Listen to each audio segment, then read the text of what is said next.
moderates tend to argue that this is somehow a triumph of faith, that faith is somehow self-enlightening, whereas it's been enlightened from the outside. It has been, it has been intruded upon by On science. that point that I was wanting to raise myself about our own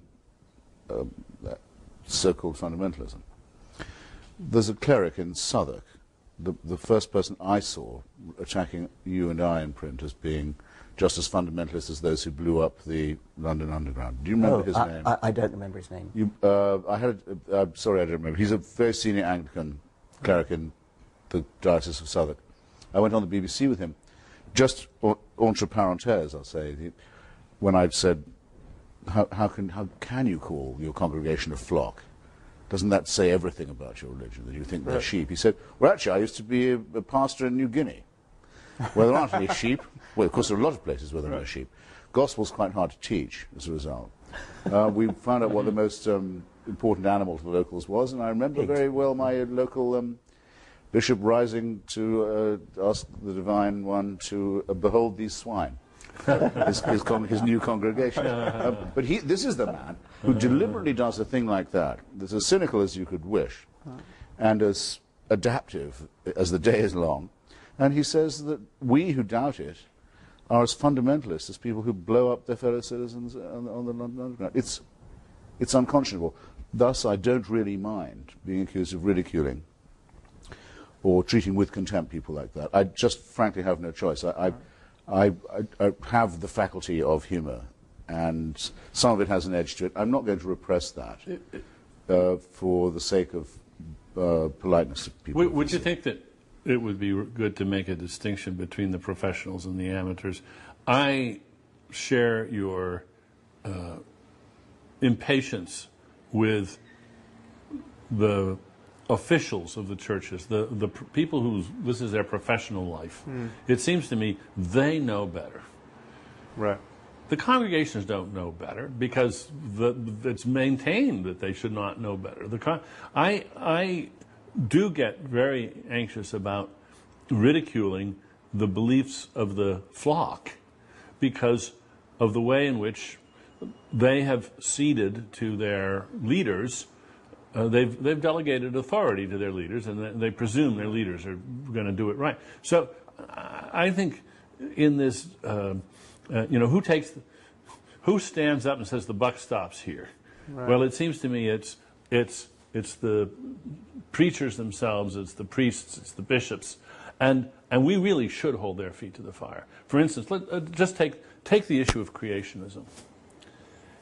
If somebody in a fundamentalist church thinks that creationism makes sense because their pastor told them, well, I can understand that and excuse that. We all get a lot of what we take to be true from people that we respect and whom we view as authorities. We don't check everything out. But where did the pastor get this idea? And I don't care where he or she is responsible, because their job is to know what they're talking about in a way that the congregation isn't. We have to be a little bit careful not to sound condescending when we say that, and in a way it's reflecting the condescension of the preacher. Yes, because I'll take things that you and Richard say on the human and natural sciences, not without wanting to check, but I'm often unable to, but knowing that you are the sort of gentleman who would have checked. If you say, the bishop told me it, so I believe it, you make a fool of yourself, it seems to me, and one is entitled to say so. Just as one is entitled when dealing with an ordinary racist to say that his opinions are revolting. Right. He may know no better, but that's not going to save him from my condemnation. And nor should it. And I think exactly it's condescending not to confront people, as it were, one by one, or en masse. So public opinion is often wrong. Mob opinion is almost always wrong. Religious opinion is wrong. Religious opinion is wrong by definition. We can't avoid this. I wanted to intrude the name H.L. Mencken at this point. Now, a very and justly celebrated American writer, not particularly to my taste, much too much of a Nietzschean, and what really was once meant by social Darwinists. Right. At one stage, but why did he win the tremendous respect of so many people in this country in the 20s and 30s? Because he said the people who believe what the Methodists tell them and what William Jennings Bryan tells them are fools. They're not being fooled. They are fools. They should... Shame on them for believing these. Yes. Yeah. They make themselves undignified and ignorant, and no mincing of words here, and a great admixture of wit and evidence and reasoning. It absolutely works. It's the most successful anti-religious polemic there's probably ever been in the modern world.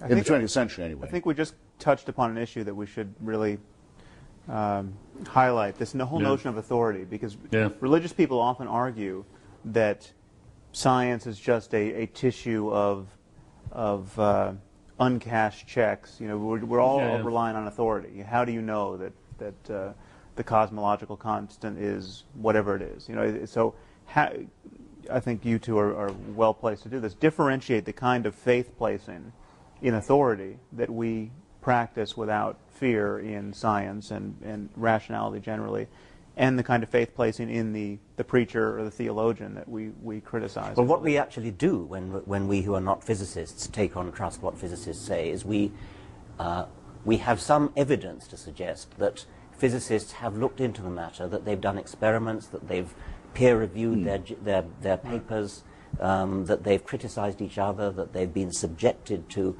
massive criticism from their peers in seminars and in lectures and things. And they've come through. And remember the structure that's there, too.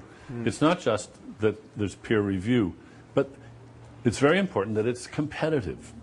For instance, when Fermat's last theorem was proved by Andrew Wiles.